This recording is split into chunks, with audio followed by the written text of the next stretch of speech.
Welcome back to Filter Stories. I'm James Harper. And now we've arrived at the third and final part of the first episode of the Coffee Producer Toolkit, focused on coffee farming. And just to remind you, like I mentioned at the beginning, coffee farming is the coffee industry's biggest blind spot. And yet it underpins our $200 billion plus industry. And so with this series on Filter Stories, me narrating here, I'm trying to help you understand coffee farming so that you will actually be more knowledgeable than most coffee professionals you're going to meet at a coffee trade show. And I think it's going to change how you see the entire industry forever. So far, we've covered metrics, water, genetics, replanting. And now, in this third and final part, we're going to cover plant nutrition, pulp fertilizer, labor and tools. So let's talk plant nutrition. The big piece of advice Lucia and I give is that farmers have to understand what nutrition their plants specifically need. Now, this might sound really obvious, but let me give you the context here. Coffee farmers are not agronomists. They're managers. They manage the farm, but they don't have a deep understanding of why their plants work the way they do. Some of the very large farms have the resources to hire a dedicated agronomist, but the smaller farms definitely don't. So when it comes to plant nutrition, what kind of fertilizer, how much fertilizer to apply, they turn to the best, most authoritative source of information at their disposal. And very often, that is their National Coffee Institute. Anacafé in Guatemala, eCafé in Honduras, the FNC in Colombia, etc. Okay, now put yourselves in the shoes of these National Coffee Institutes. Here you have tens of thousands of farmers who all need advice from you. How much fertilizer should we apply? Which kind of fertilizer should we apply? Ideally, what you would do is a foliar and soil analysis. So you'd look at the minerals that are in the soil, you look at the minerals that are in the plant, you'd see what minerals have got through, what the balance of nutrients are, and then you'd recommend a personalized recipe. But you can't do that for tens of thousands of farmers over and over again. It's just not practical. Instead, what you give them is average advice. We'll do a few analyses of the soil and the plants in different regions, and based off that information, on average, we recommend this as a solution. So the fertilizing advice is a one-size-fits-all solution. It has to be. But the thing is, each coffee farm has individual needs. And if you apply the same fertilizer over and over and over again in the same region for decades, which is what happens, that can actually create an imbalance in the soil of one particular nutrient, which then actually inhibits other nutrients from getting through. And so the plant paradoxically becomes starved of a nutrient, even though there's plenty of it in the soil. I have met farmers, for example, in Honduras, when I went to the Let's Talk Coffee event organized by coffee importer Sustainable Harvest. I met a producer whose farm was inexplicably losing yield year after year. And the reason was they were applying the same fertilizer as recommended to them by their National Coffee Organization, but that specific balance of nutrients was actually harming their trees. And so, the advice that Lucia and I give in this next section is really just raising awareness. Look, don't trust the advice given by your National Coffee Institutes. Take ownership of what your plants actually need. And this will be very new information for especially smaller producers. So our goal here is really just awareness raising, and then hopefully through their own research, they can find solutions that work for their specific farm. And so with all that out of the way, let's listen. I'm pressing play. Okay, let's talk nutrition, fertilizing your coffee trees, which to me, as a non-agronomist, sounds pretty simple, right? You just put the nutrients in the ground, trees take them up, and they grow better, right? Exactly. End of section. James, when it comes to nutrition, most farmers would do what Paulino used to do. They follow the advice of local government agronomists who tell them which fertilizer to apply, how much, and how often.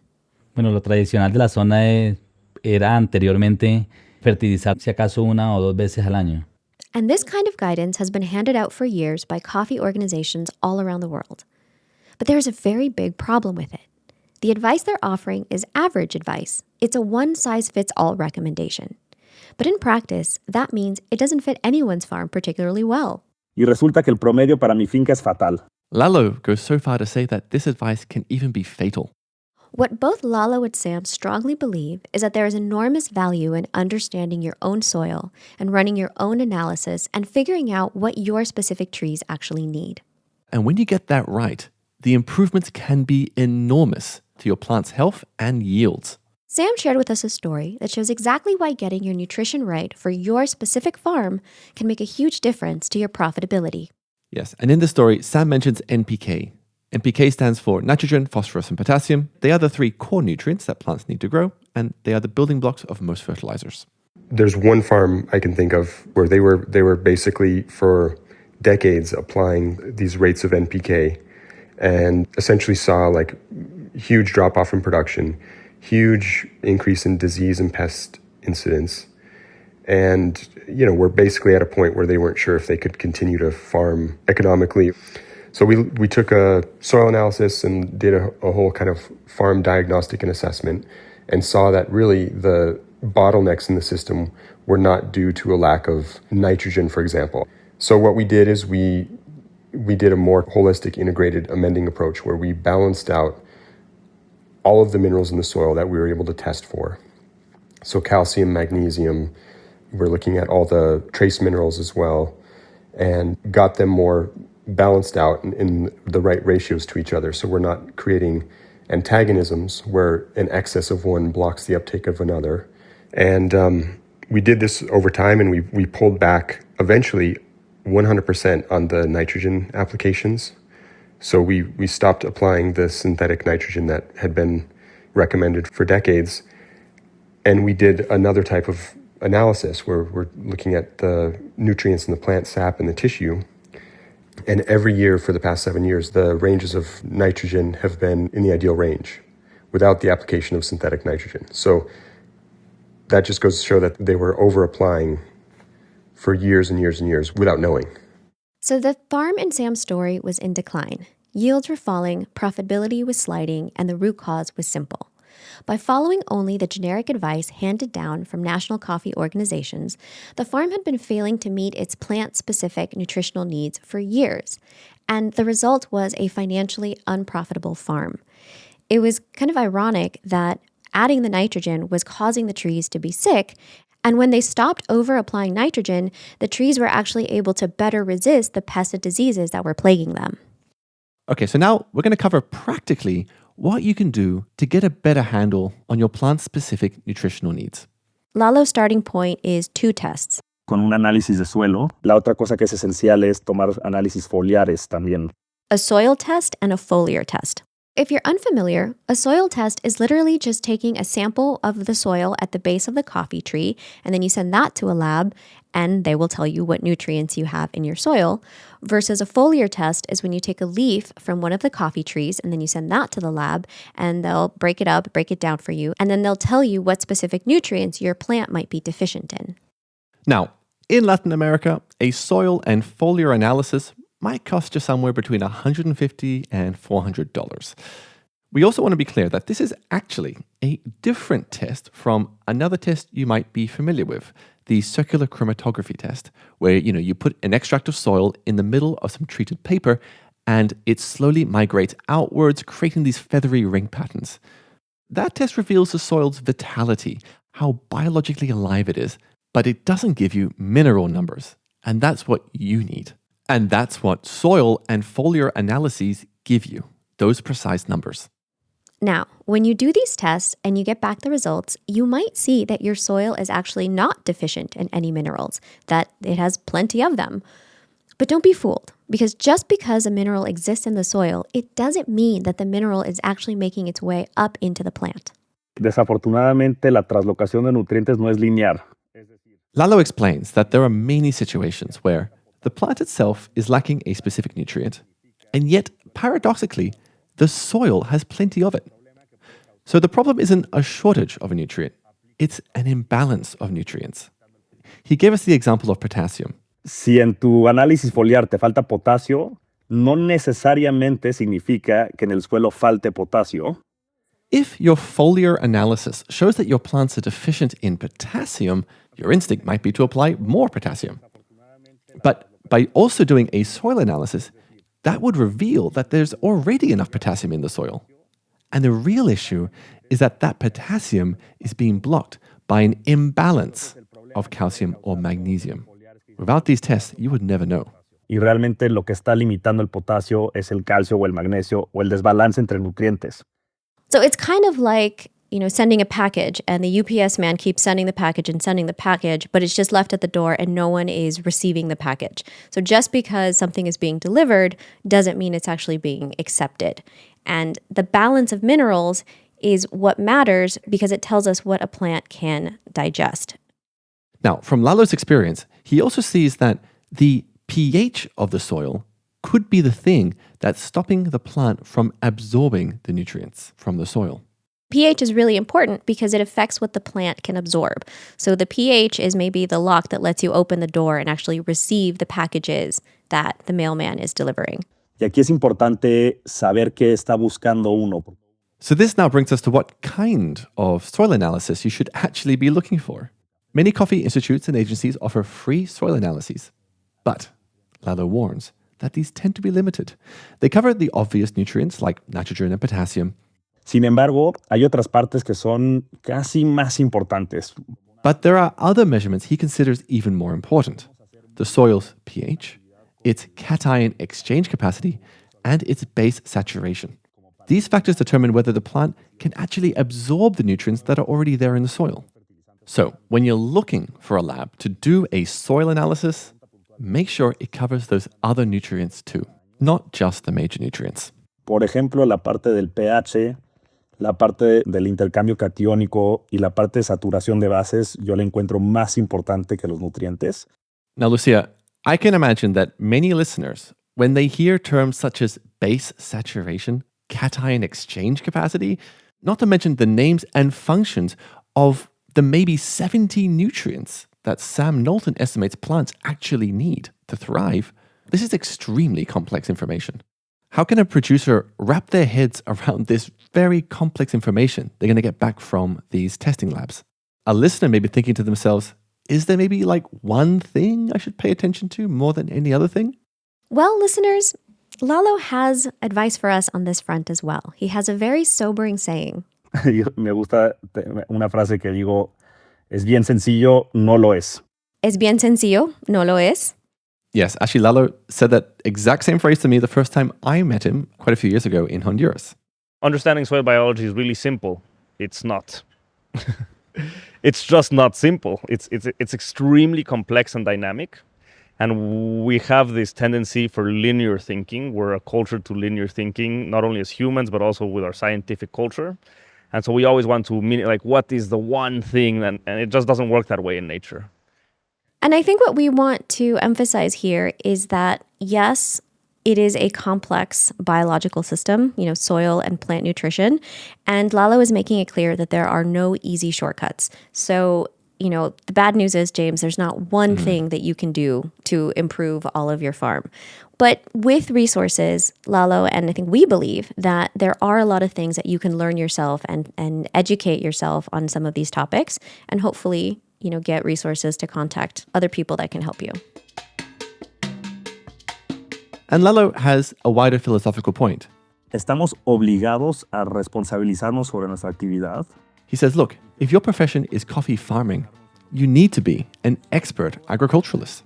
But there is good news. We're in a unique era where a lot of coffee producers can self-educate in a way that hasn't been accessible before. Ask around. Go to the fertilizer companies. They will have trained agronomists on hand. Find people in your network. Do these tests and become an expert in your coffee trees. Figuring out your plant's specific nutritional needs will boost your plant's productivity. It'll increase their disease resistance. It'll lower the amount of money you're spending on fertilizer inputs, and your farm will be more profitable.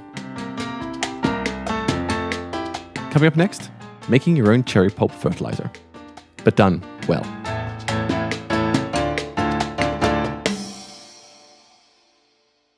Pressing pause. So now we talk about cherry pulp fertilizer. Let me explain what it is. During the harvest, you pick coffee cherries, and deep inside the coffee cherry is a green bean, which is the green bean we're going to roast and brew our coffee with.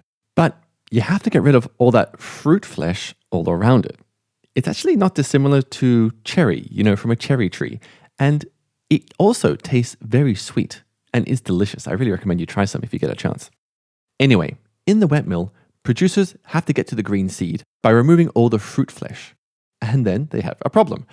What do I do with this mountain of coffee fruit flesh? Historically, what's happened is that it's gone straight into the local river, which was an environmental catastrophe. Fortunately, these days, that's very rare. But producers nevertheless have this problem where they have just this mound of fruit flesh and they have to do something with it. And what Lucia has seen over the years is that the way producers treat this coffee flesh is very far from ideal. But the amazing thing is that this coffee fruit is fantastic organic fertilizer. And it's actually really important that producers do bring this coffee cherry flesh back onto the farm, because farms could really, really benefit from this organic matter. So here's the thing. Historically, many coffee farms were created by perhaps burning a forest and then planting coffee trees in the ashes. It's terrible, I know, but that's the way it was. Now, that soil had hitherto been forest, full of organic matter, lots of micronutrients, just fantastic material for a coffee plant to begin growing. And they grew over and over and over again. And they would continue to produce harvests for decades, and good harvests too. But the thing is, every time a coffee plant produces a harvest, it takes nutrients from the soil. Creating fruit takes a lot of energy. It takes a lot of minerals, it takes a lot of water. And coffee trees are bred to produce a load of coffee cherries. Commercial coffee plants produce so many more cherries so much faster than a comparable plant in the wild. And so that is just a lot of nutrients and water and energy being taken up year after year to produce harvest after harvest. Now, in the wild, those coffee cherries would be scattered throughout the forests, and all those nutrients and energy would be recycled within the ecosystem. But on a commercial coffee plantation, this fruit is removed from the ecosystem. And so the soil over time just gets depleted of nutrients. And if you want to sustain coffee production, you have to add in the nutrients. And since the invention of synthetic chemical fertilizers, this is how the nutrients were added back into the soil, by throwing blue pellets around the coffee trees. But the thing is, you don't need as much artificial fertilizer if you just use the cherry pulp on your farm. And what's crazy is that not more producers do it, because it helps them reduce their fertilizer bill. That nudges them up to profitability.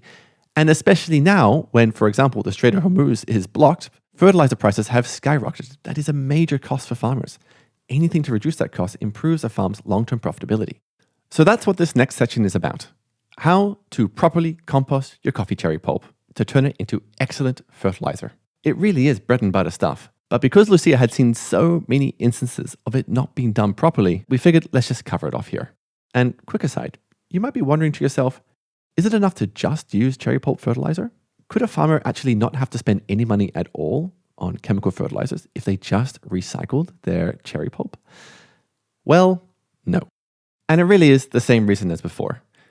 Because, of course, the coffee plants are not just producing the cherry pulp, which is what hopefully is recycled, but also producing green seeds. And they themselves are tremendous stores of minerals, energy, water. But those seeds have to be sold. So there is a loss there, and it has to be replaced somehow. Many farms actually find it economical to recycle the cherry pulp and then also add a little bit of synthetic fertilizer. Farms can go fully organic and replace the synthetic fertilizer with organic inputs, but that actually becomes very costly. You have to truck in a lot of organic material, like chicken dung, sawdust, these sorts of things. That starts getting expensive, and you have to apply a lot more of it as well, which becomes more taxing on your time. All right, so let's hear some bread and butter advice for how to properly compost your cherry pulp. Pressing play.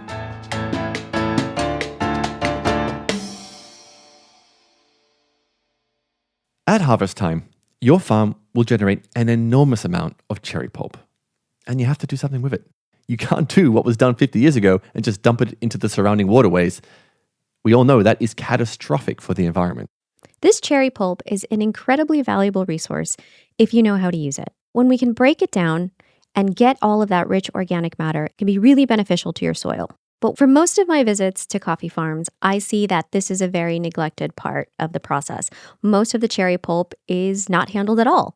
Not handling it at all means having the cherry pulp just sit in a pile and rot on its own. When it's properly treated and decomposed well, it adds to the nutrition in the soil, which we know directly adds to the health of our coffee plants. So what we want to do here is quickly cover best practice when it comes to making your own fertilizer. And for this, we spoke to another agronomist, Manuel Mata from Colombia.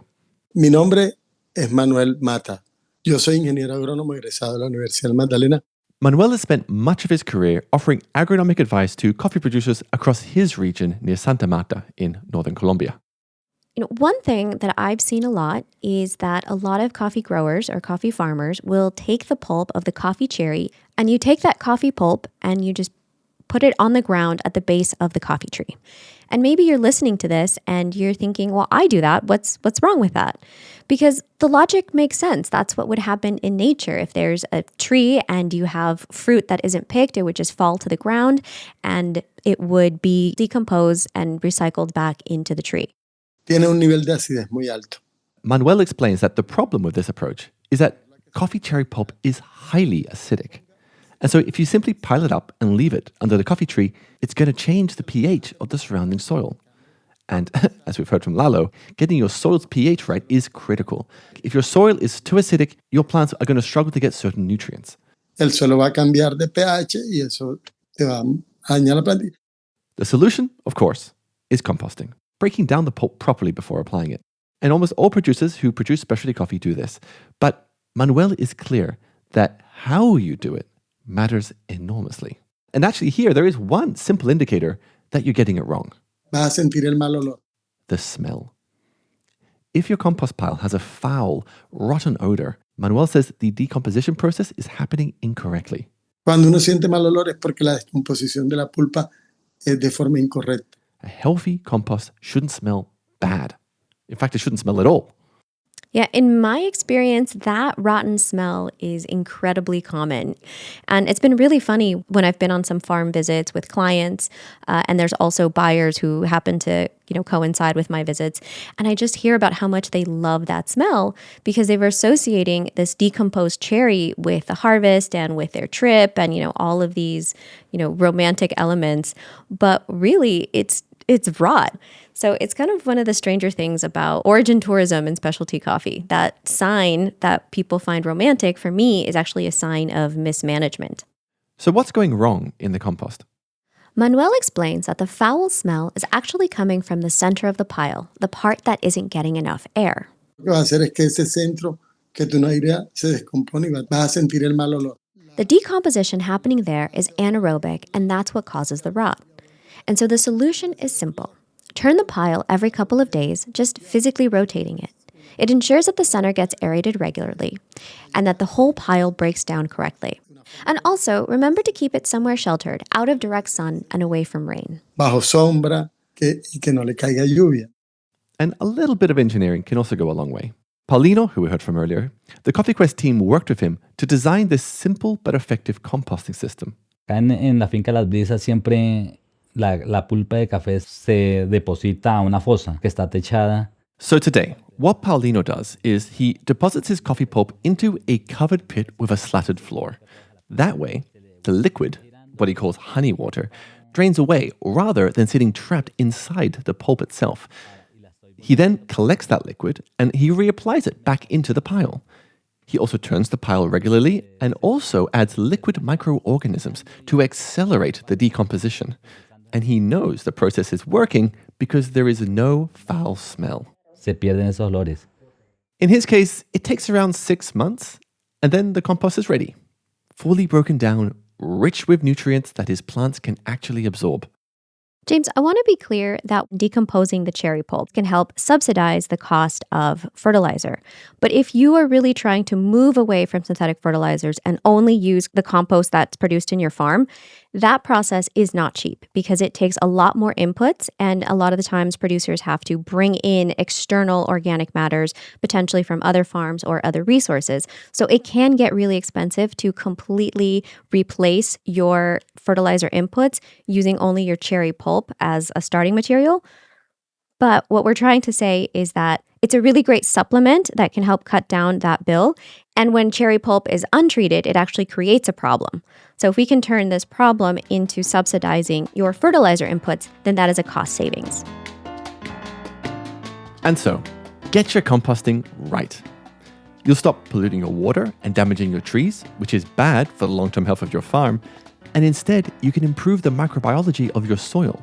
This will build your tree's natural defenses against pests and diseases, and that will protect your yield, and higher and more consistent yields help you become more profitable. Coming up next, we explore some ways to reduce your labor costs so your farm can be more profitable.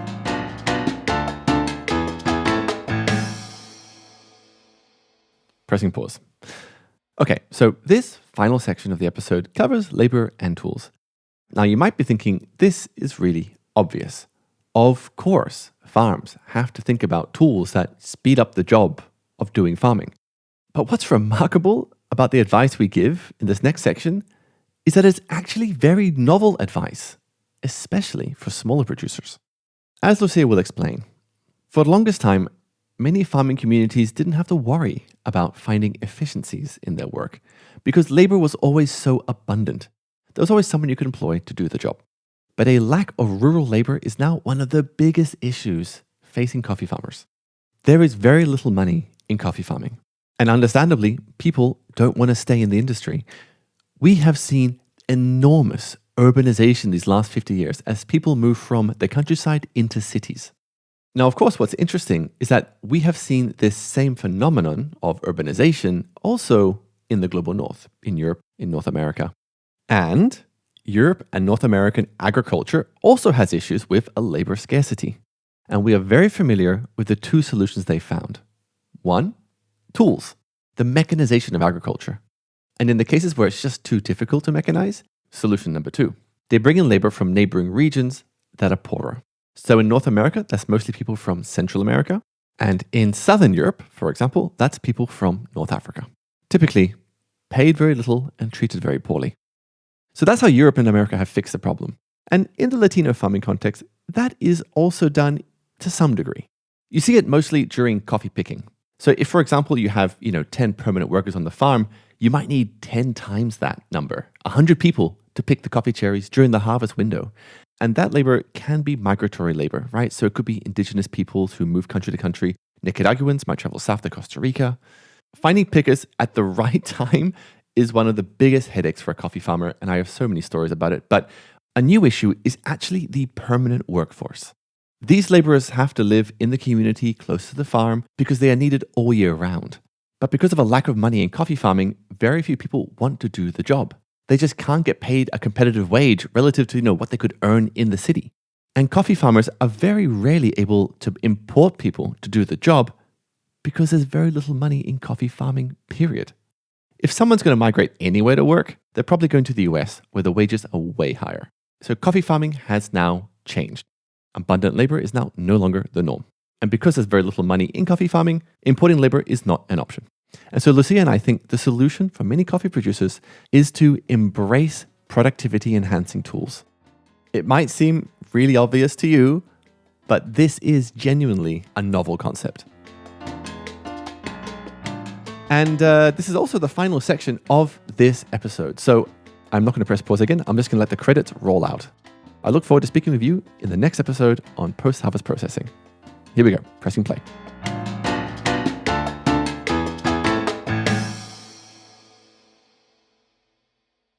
Okay, so now let's talk about labor.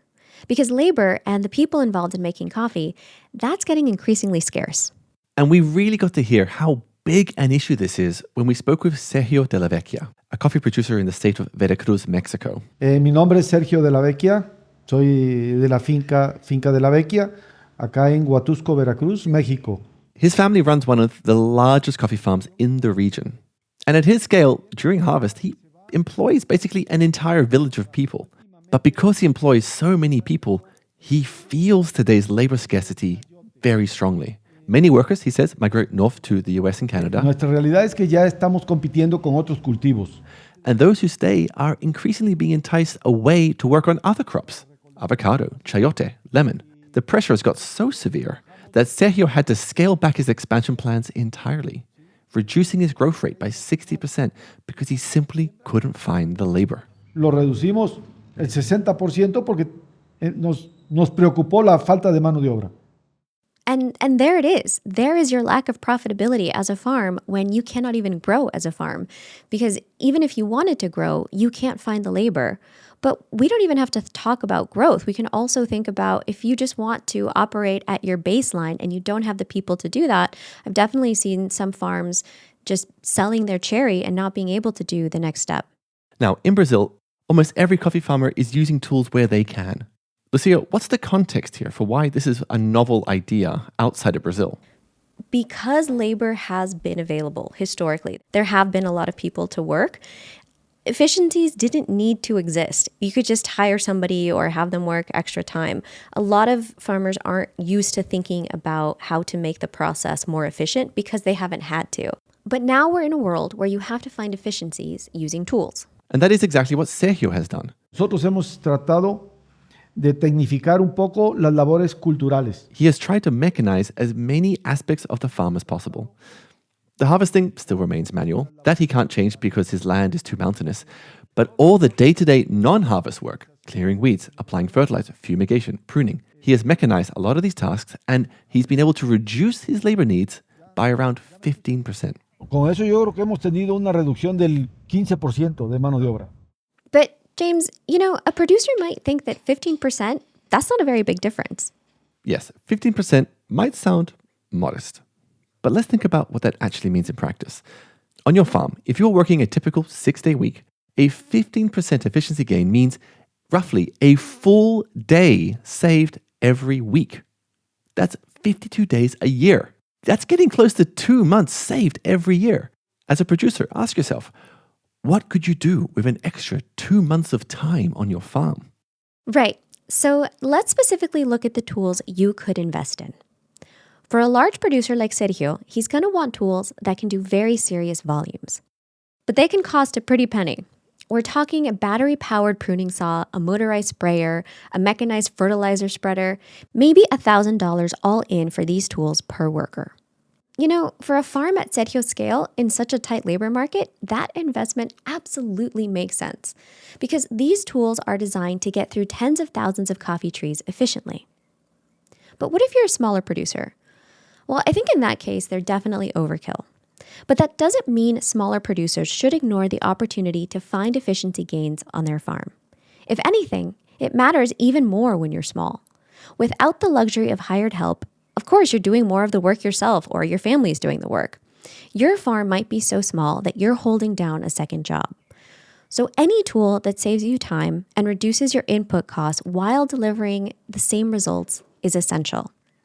And the good news is that cheap, effective tools do exist for smaller producers.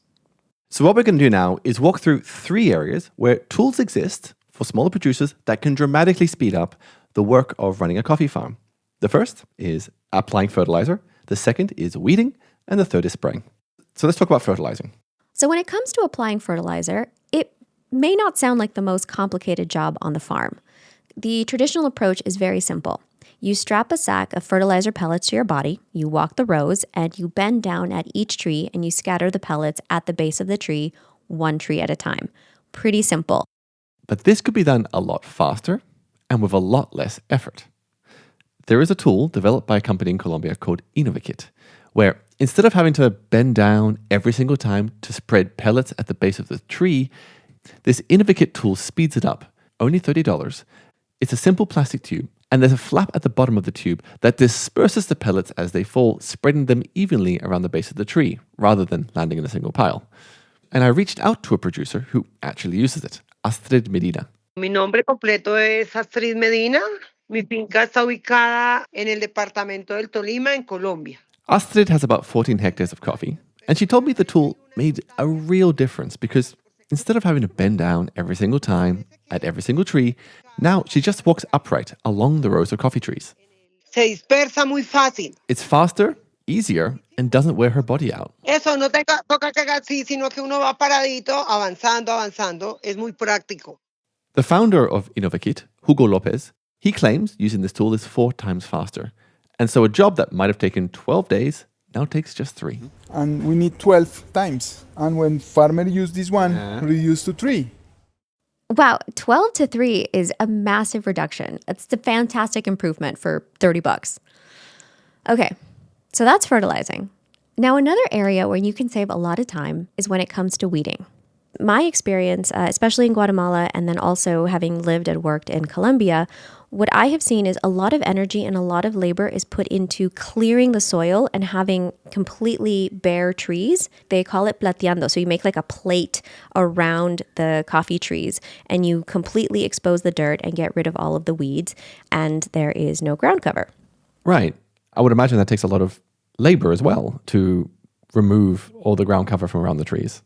Exactly. It's really interesting and kind of backwards because it takes a lot of energy and effort to clear the trees. And as we've learned from earlier in the episode, by removing that cover crop, by removing that material on top of the soil, you are creating a moisture loss, and we are destroying the microorganism activity in the soil that actually helps the trees access nutrients.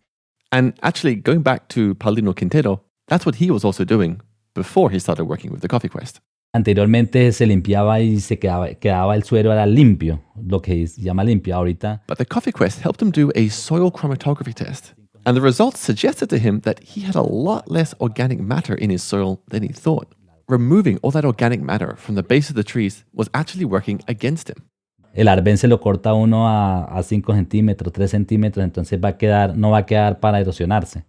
And so now, to build back up the organic matter around his trees, he just trims the weeds down to about 3 to 5 centimeters.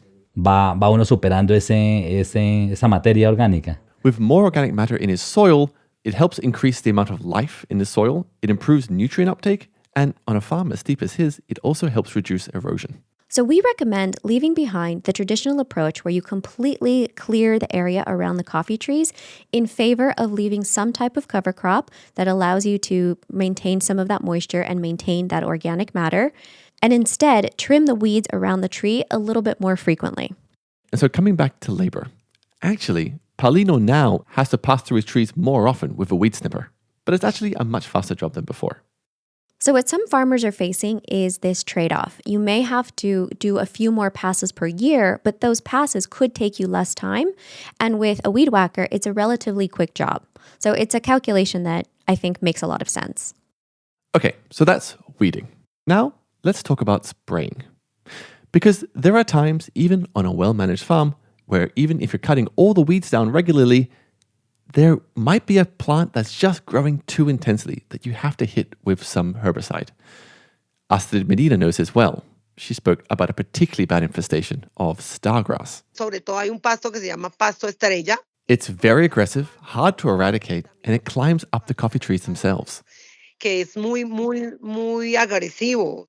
Now, traditionally, you kill stargrass like this by spraying it with a herbicide. And this means that a worker has to have a tank on their back and spray a big mist, which creates this like a fog of chemicals that surrounds the plant, but also the person. But this contact with potent agrochemicals is very bad for your health. When I was with the Coffee Quest community managers, they told me in that town of Santa Maria, down in Huila, Colombia, it's frightening. People die often of agrochemical exposure. En menos de 2 meses, 2 de nuestros productores aliados han fallecido por cáncer. In the last 2 months, the Coffee Quest said that 2 of their partner producers had died from agrochemical exposure. Y hablando acá con parte médica del municipio, nos han dicho que esas enfermedades vienen derivadas del uso excesivo de agroquímicos. And when they spoke to medical staff in the municipality, they said that these illnesses, this cancer, was coming from excessive agrochemical use. And so this is why, when the Coffee Quest speak to their producer partners, they suggest using more biological solutions, trying to avoid heavy use of agrochemicals. But for some producers, sometimes you just can't avoid chemicals. And the trick is to use as little of them and to apply them safely. And going back to Astrid Medina, she's a huge fan from this other tool from Innovakit. El selector de arbences es excelente. The selector de arbences, think of it like a rolling pin that's attached to a long broom handle. The rolling pin is hollow and has all these little holes in it. And so what happens is that you roll the rolling pin along the ground directly over the weeds. You pour weed killer into the top of the tube, and it drips directly onto the weeds. So it doesn't go up into the air, it doesn't go into your lungs. Entonces, solamente como en el lugar donde se necesita. It costs just $50, and Hugo Lopez of Innovakit explains that because you're not wasting all these chemicals into the air, because you're applying them directly onto the plants, you can dramatically reduce the amount of chemicals you need in the first place. 220 to 25 liters. No. Wow. Less. That's huge. That's a huge difference. Yeah.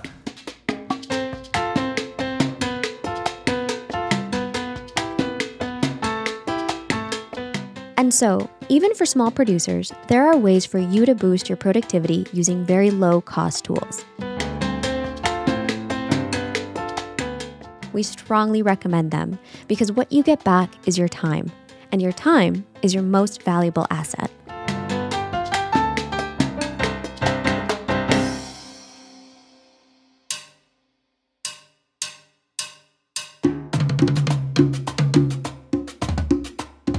That was a lot of ground to cover. Let's quickly recap the things that we want producers to walk away from with this episode. The first thing is, you must measure your yields and understand your profitability. You can't improve what you're not tracking. Second is water. Coffee trees can underperform because they're water stressed at the wrong moment. Third, genetics. Don't gamble on an unproven variety just because they promise a high cup score. Fourth, replanting. Don't bring in external money to fund it. Let the farm fund its own gradual transformation. Play it safe. Fifth, nutrition. The fertilizer advice you're going to hear from your National Coffee Association, it is the average for many thousands of farms. That average can be fatal for you. So get a soil test, get a leaf analysis, and figure out the nutritional needs for your specific trees. Sixth, cherry pulp. You have to deal with it one way or another. And if you compost it properly, it can strengthen your soil microbiology, which strengthens your tree's natural defenses and protects your yields. And finally, tools. Boost your productivity right now by using low-cost tools and get back your time and your health. Once you start putting all of this together, your farm's profitability will improve. It all comes down to management, and management is something that you can change.